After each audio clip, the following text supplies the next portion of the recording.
ஒழுக்கம். ஒரு மனிதர் மேடையில் ஒழுக்கத்தை பற்றி பேசுவார். நாம் அந்த மனிதரை பார்க்கக்கூடாது. ஒரு சொன்ன கருத்துக்களை மட்டும் நாம் எடுத்துக்கொள்ள வேண்டும். அந்த மனிதர் ஒழுக்கத்தை பற்றி சொல்லும்போது நமக்கு லேசாக சிரிப்புகள் வரத்தான் செய்யும். அதை அடக்கி கொள்ள வேண்டும்.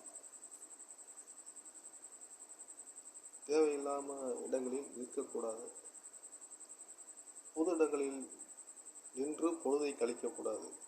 அங்குதான் பல பிரச்சனைகள் உருவாகும். பல சைத்தான்கள் அங்கே குடியிருக்கும். ஏதாவது ஒன்றை வைத்து 2 மனிதர்கள் விவாதம் பண்ணக்கூடாது. டேஞ்சர். உறவுகளை முறிக்கக்கூடாது.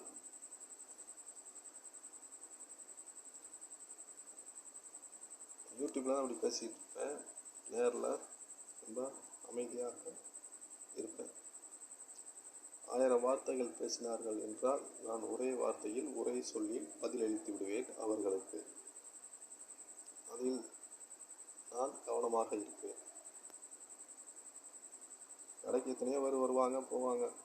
எல்லாம் அவங்க பேசிக்கிட்டு இருப்பாங்க. எதையாவது ஒன்றை வச்சு நான் பேச மாட்டேன். அவங்க சொல்கிறத மட்டும் காதில் வாங்கிக்கிடுவேன்.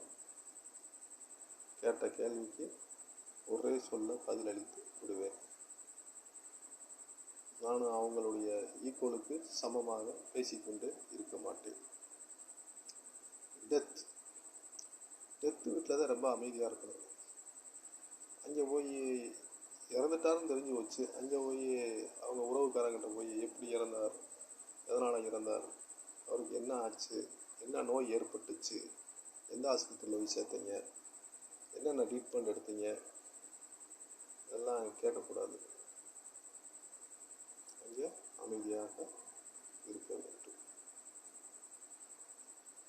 ஒழுக்கமில்லாத மனிதர் மேடையில் பேசிக்கொண்டிருப்பார் ஒழுக்கத்தை பற்றி.